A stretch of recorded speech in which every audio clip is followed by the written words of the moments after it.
When any company is starting on a net promoter customer experience transformation, they often want to know, how are we doing?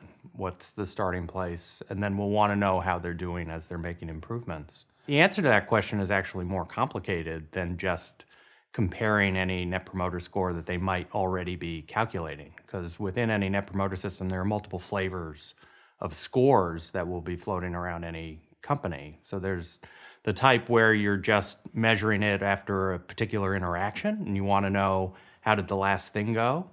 There will be times when you want to talk to customers about how the relationship is going and just overall, how happy are you? And then most importantly, particularly at the beginning of a net promoter journey, it's important for a company to understand competitively where they stand. And mechanically, to do that, it's important to be asking the question in a blinded way so that you can be asking questions of your company's customers and your competitors' customers in an apples-to-apples way and be able to do the comparison. The mechanics of doing that can be a little bit complicated. It's going to be important to understand who our customers are. So you're going to want to know, well, which segments of customers are we interested in knowing? Are we ahead or behind? You're going to want to know which geographies we're talking about. You're going to want to know who the relevant competitor set is.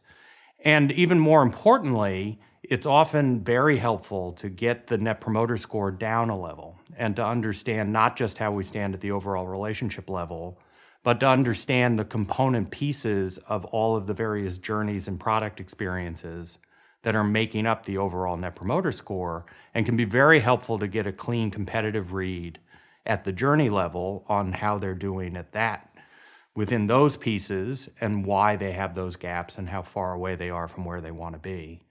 So again, just early on in any of the net promoter transformations, we find all companies find it quite important to build this portfolio of scores, and in particular to get this competitive read to help them really build the roadmap on what it is they need to improve on.